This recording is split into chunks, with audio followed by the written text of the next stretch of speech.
नमस्कार। आज हम हिंदी साहित्य के एक बहुत ही महत्वपूर्ण उपन्यास पर बात करने वाले हैं।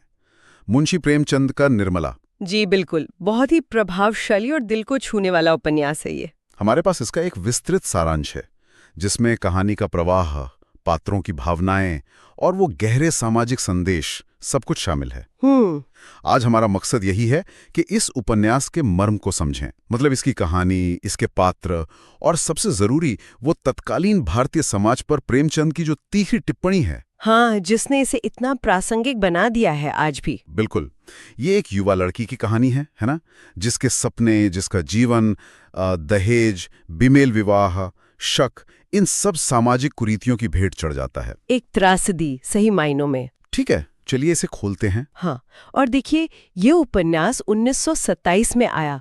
वो एक ऐसा दौर था जब भारत में सामाजिक, राजनीतिक, हर तरह की उथल-पुथल चल रही थी जी। और प्रेमचंद के जो सबसे सशक्त सुधारवादी काम है उनमें गिना जाता है इसे।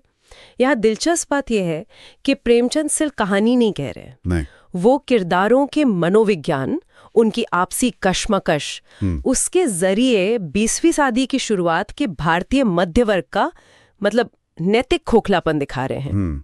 खासकर महिलाओं पर जो अन्याय होता था उसका एक तरह से कच्चा चिट्ठा खोल रहे हैं। और ये यथार्थवाद सिर्फ घटनाओं का नहीं है, शायद भावनाओं का ज्यादा है। बिल्कुल, भावनाओं का, रिश्तों की जटिलताओं का। तो कहानी की धुरी है निर्मला, एक 15 साल की लड़की, युवा, खूबसूरत और उस जमाने के हिसाब से शिक्षित भी है। हाँ, शिक्षित है, पर हाँ, नियति और समाज के हाथों मजबूर। स्रोत बताते हैं कि वो मासूम है, दयालु है, लेकिन दहेज प्रथा और सामाजिक पाखंड का शिकार सबसे पहले वही बनती है। और फिर हैं मुंशी तोताराम, एक अधेड़ विधुर वकील, जिनके पहले से 3 बेटे हैं। जी। निर्मला के पिता की मृत्यु के बाद वो उससे शादी करते हैं और यहीं से मतलब कहानी का असली द्वंद्व शुरू होता है। बिल्कुल, और तोताराम का किरदार बहुत जटिल है।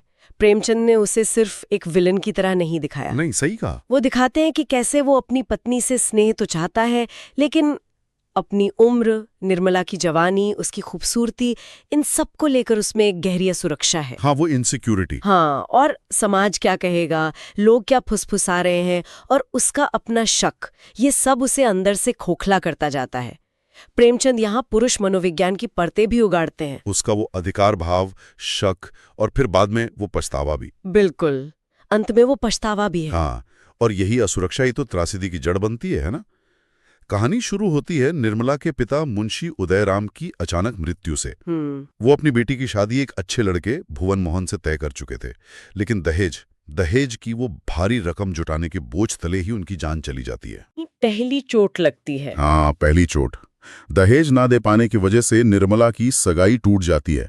ये सिर्फ एक घटना नहीं है, ये उस समाज का पर्दाफाश है जहां इंसान की कीमत दहेज से तय होती थी। और सोचिए, पिता की मृत्यु और सगाई टूटने का दाग उस लड़की के भविष्य पर कैसी काली छाया डाल देता है। बिल्कुल। उसकी माँ कल्याणी, वो लोक लाज के डर से जल्दबाजी में उसका विवाह तोताराम से कर देती है, जो उम्र में दुगने से भी ज्यादा बड़े हैं। यही प्रेमचंद बेमेल विवाह की समस्या को सामने लाते हैं। हाँ, और ये सिर्फ उम्र का फासला नहीं है, ये 2 अलग दुनियाओं का, 2 पीढ़ियों का, 2 अलग-अलग भावनात्मक जरूरतों का टकराव है। घर में आते ही निर्मला 3 बेटों की सौतेली मां बन जाती है।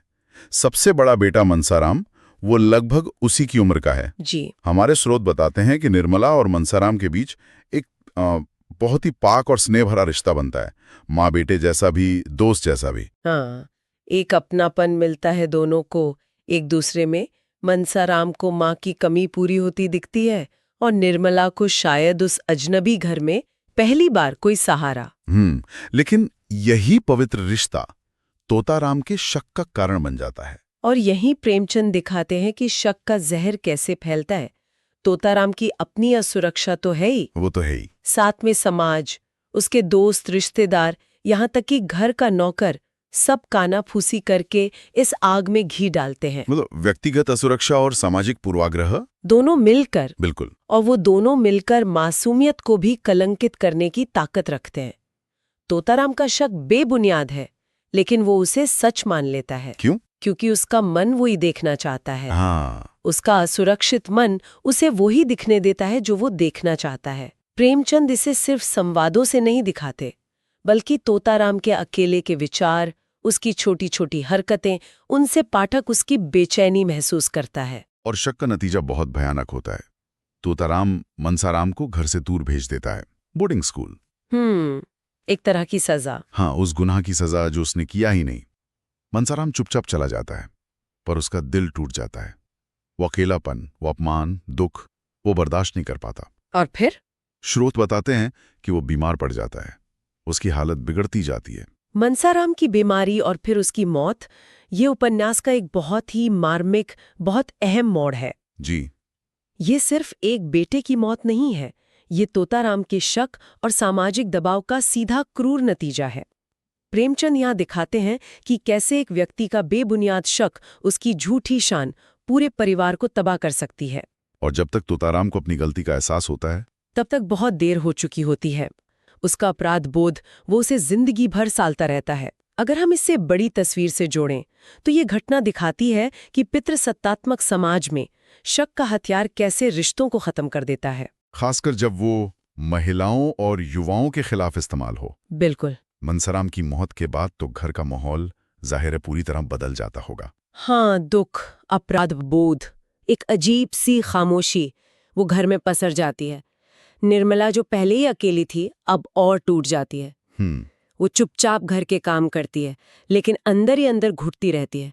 और फिर कहानी में एक और पात्र है, रुक्मिणी, तोताराम की भाभी। अच्छा, हाँ। वो इस स्थिति का फायदा उठाकर घर में और फूट डालती है। निर्मला को ही सारी मुसीबतों की जड़ बताने लगती है। ये रुक्मिणी का चरित्र क्या दर्शाता है? वो सामाजिक दखलंदाजी का प्रतीक है, जो अक्सर बिगड़ते हालातों को और ज्यादा बिगाड़ देती है।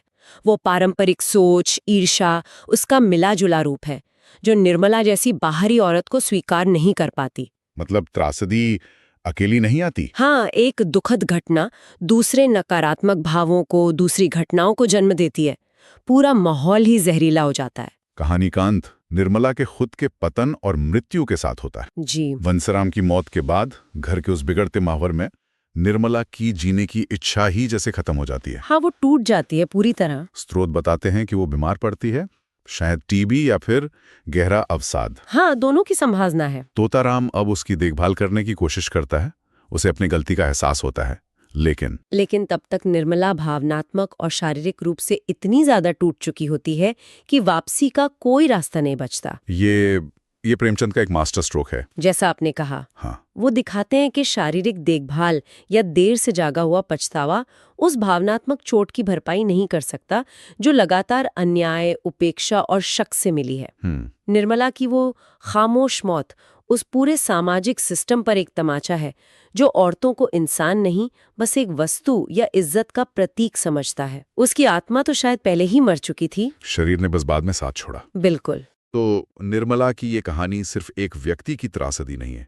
यहाँ ये वास्तव में दिलचस्प हो जाता है कि प्रेमचंद कैसे इस एक कहानी से समाज की इतनी सारी कुरीतियों पर एक साथ चोट करते हैं। जी। सबसे बड़ा मुद्दा तो जाहिर है दहेज प्रथा। जी। ये तो कहानी की जड़ में है।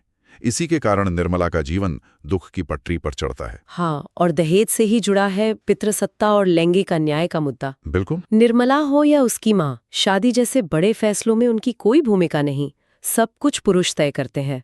महिलाओं का जीवन पुरुषों के हाथ में है। उन्हें संपत्ति की तरह एक घर से दूसरे घर भेज दिया जाता है, और हर बुरी बात के लिए दोषी भी वही। सही कहा। प्रेमचंद बहुत साफ दिखाते हैं कि महिलाओं की आवाज को कैसे दबाया जाता है। एक और महत्वपूर्ण पहलू है शिक्षा बनाम सामाजिक मानसिकता।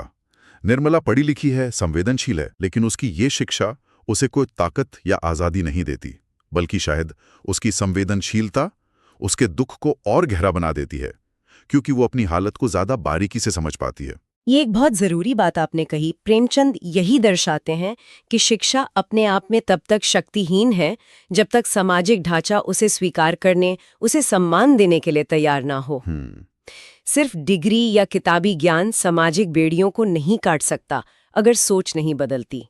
ये एक महत्वपूर्ण सवाल भी उठाता है कि क्या सामाजिक बदलाव के लिए सिर्फ व्यक्तिगत शिक्षा काफी है या फिर सामूहिक चेतना और व्यवस्था में बुनियादी बदलाव चाहिए। सोचने वाली बात है। और फिर है ईर्ष्या और अविश्वास का थीम। खासकर तोताराम के जरिए। हाँ, उसका अपनी पत्नी और बेटे पर शक दिखाता है कि नकारात्मक भावनाएं कैसे रिश्तों में जहर घोल सकती हैं, कैसे जीवन बर्बाद कर सकती हैं। और ये सिर्फ तोताराम की व्यक्तिगत कमी नहीं है, शायद ये उस असुरक्षित मर्दानगी का भी प्रतीक है जो बराबरी के रिश्ते से डरती है। बिल्कुल, बहुत अच्छा पॉइंट है ये। और अंततः प्रेमचंद नैतिक पाखंड पर भी चोट करते हैं। वो समाज जो नैतिकता, परिवार, इज्जत की बड़ी बड़ी बातें करता है, वही समाज अंदर से कितना खोखला और क्रूर है। एक तरफ महिलाओं से त्याग और पवित्रता की उम्मीद, और दूसरी तरफ उन्हीं पर शक, उन्हें दहेज के लिए प्रताड़ित करना, उनके जीवन को नरक बना देना। ये दोहरापन। तो इस सब का क्या मतलब है? निर्मला उपन्यास के तौर पर आज भी क्यों इतना प्रासंगिक है? ये सिर्फ 1920 के दशक की कहानी तो नहीं लगती। नहीं, बिल्कुल नहीं। ये मानवीय रिश्तों और सामाजिक दबावों की एक सार्वभौमिक कहानी बन गई है।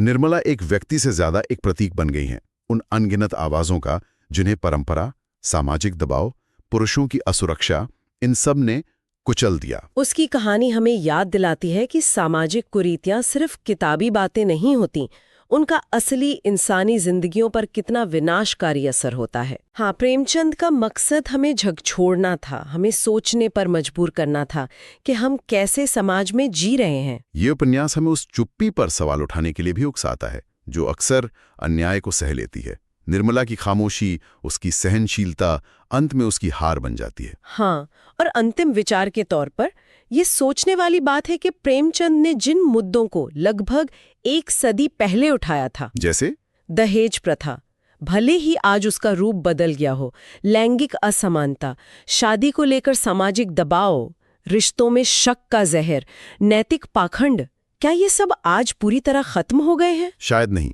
साहित्य कैसे समाज का आईना बनकर हमें खुद से सवाल पूछने पर मजबूर कर सकता है?